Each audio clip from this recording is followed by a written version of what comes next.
کیا قرآن کی تلاوت بغیر دوپٹہ اوڑے کر سکتے ہیں، اور کیا قرآن کہیں بھی رکھ سکتے ہیں، مثلا ڈریسنگ ٹیبل پہ؟ قرآن جہاں چاہیں رکھیں، لیکن اونچی جگہ ہو اور تمیز سے رکھیں. ٹیڑھا میڑھا کر کے لوگ رکھ دیتے ہیں، بہت بری حرکت لگتی ہے مجھے. یہ پورا صحیح سیدھی پوزیشن میں ہونا چاہیے، اس کے ادب کا تقاضا ہے.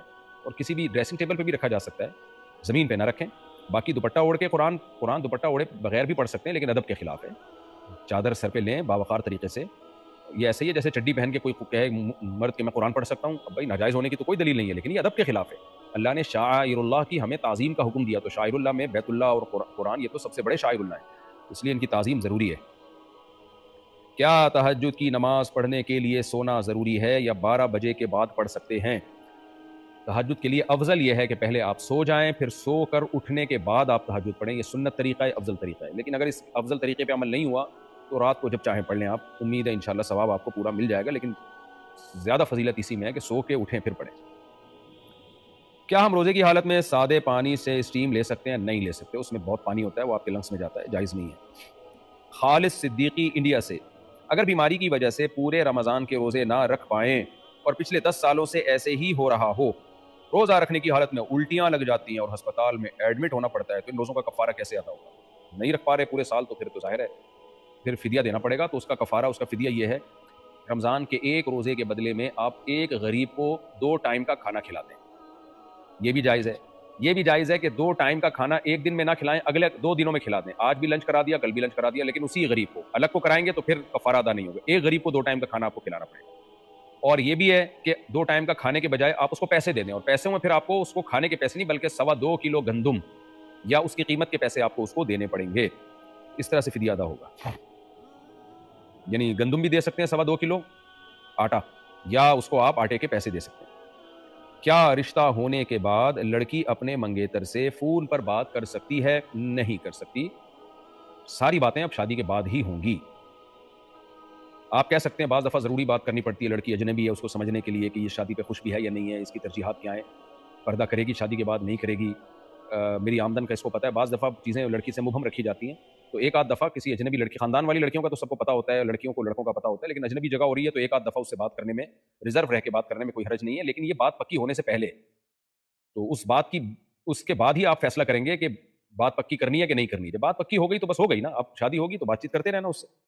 تو منگیتر سے فون پہ جو آج کل بےہودیاں چل رہی ہیں، گپے ہا ہا ہی ہو اور یہ سب بکواسات ہیں، یہ اللہ کی حدود کو توڑنے والی بات ہے. قرآن جگہ جگہ کہہ رہا ہے جو اللہ کی حدود اور لمٹ کو کراس کرتا ہے وہ اپنے آپ پر ظلم کر رہا ہے. وہ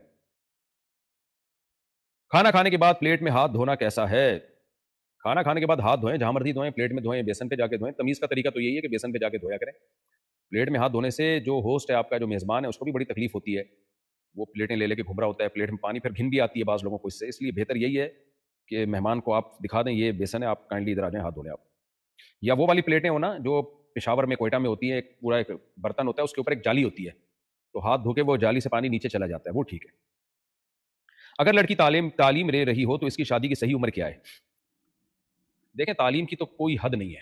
میں ایسی لڑکیوں کو جانتا ہوں 35 سال سے تعلیم حاصل کر رہی ہیں. وہ پہلے ڈاکٹر بنی، پھر انہوں نے پھر ہاؤس جاب کی انہوں نے، کیونکہ میڈیکل کالج میں 4 سال پڑھنے کے بعد ہاؤس جاب کیے بغیر اس ڈاکٹر کی کوئی ویلیو نہیں ہے. 6 سال ہو گئے یہ ہاؤس جاب میں. پھر ان کو پریکٹس بھی کرنی تھی مزید، بلکہ اسپیشلائزیشن کرنی تھی ان کو، 2-3 سال اس میں لگ گئے. تو ہوتے ہوتے 35 36 37 38 40 تک وہ ماشاء اللہ پہنچ جاتی ہے. اس کے بعد پھر لڑکے کہتے ہیں کہ ابھی ایجوکیٹڈ تو ہے لیکن اس میں اٹریکشن ہمیں نہیں ہے. یا تو ان سے کوئی 50 سال کا آدمی کر رہا ہوتا ہے، لیکن آج کل 50 سال کا آدمی بھی 18 والی تلاش کر رہا ہوتا ہے، 20 سال والی تلاش کر رہا ہوتا ہے، اور اس کو مل بھی جاتی ہے، کیونکہ لڑکیوں کے لیے مسائل بہت ہیں رشتوں میں. اس لیے تعلیم اور شادی کو آپس میں ایک دوسرے کے منافی نہ سمجھا جائے، کیونکہ کوئی انتہا نہیں ہے اس کی، ایک دوسرے کے اگینسٹ نہ سمجھا جائے. شادی بھی کرے، تعلیم بھی ساتھ ساتھ چلتی رہے. اس لیے شادی کی صحیح عمر وہی ہے جو اسلام نے بتائی ہے. بالغ ہونے کے بعد جب اچھا رشتہ مل جائے تو فوراً شادی کرو. نبی صلی اللہ علیہ وسلم نے منع کیا تاخیر کرنے سے. تو ہم پیغمبر سے آگے جا رہے ہیں بھائی. انگریزوں کو انگریزوں کے طریقوں پہ چلنے دیں، ان کے پاس اسلام نہیں ہے. ہم تو مسلم ہیں بھائی. تو ہم جب مسلم ہیں تو ہمارے پاس اللہ رسول کی تعلیمات ہیں نا. تو اللہ رسول نے حکم دیا بیٹی بالغ ہو جائے تو جب اچھا رشتہ مل جائے، ہاں اچھا رشتہ نہ ملے پھر نہ کریں، اچھا رشتہ مل جائے تو اس کی شادی کر دیں آپ. تو پھر وہ تعلیم سسرال اس کو دلاتا رہے گا، نہیں دلا رہا تو ان کی مرضی ہے. تو نہ کریں ایسی جگہ جو سسرال تعلیم نہ دلائے. آپ ایسی جگہ دیں بیٹی کو کہ بھائی ہماری بیٹی ایجوکیشن حاصل کرنا چاہتی ہے، تو اب یہ شادی کے بعد بھی ایجوکیشن جاری رکھے گی. تو آپ اگر اس پہ ایگری کرتے ہیں تو ٹھیک ہے، انسان کے بچے ہوں گے تو ایگری کر لیں گے، نہیں ہے تو جاؤ دفعہ کرو، پھر دوسرا کوئی اور رشتہ تلاش کریں. سوسائٹی میں اسی کو پروموٹ کریں کہ تعلیم کو شادیوں میں رکاوٹ نہ سمجھیں، ورنہ بیڑا غرق ہو رہا ہے لڑکیوں کا. اسلام بھی اس چیز کو پروموٹ نہیں کر رہا, اور لڑکیوں کی زندگیاں بھی تباہ ہو رہی ہیں, پھر وہ زنا میں پڑتی ہیں, دوستیوں میں پڑتی ہیں, کیونکہ فطرت کا کوئی متبادل نہیں ہے, خوب سمجھ لو. ڈاکٹر لڑکی کو بھی لڑکا چاہیے, خوب سمجھ لو. اور جو اسکول میں پڑھ رہی ہے اس کو بھی لڑکا چاہیے, حلال نہیں ملے گا, حرام کاریوں میں لگے گی, وہ لگ رہی ہیں. اس لیے بہتر ہے اس کی انسان کے بچوں کی طرح اس کی شادی کر دو ٹائم پہ, اور لڑکے کو بولو بیٹا اب یہ تم بھی میڈیکل کالج میں پڑھ رہے ہو, یہ بھی پڑھ رہی ہے, تو نکاح کر لو, دونوں ساتھ جایا کرو.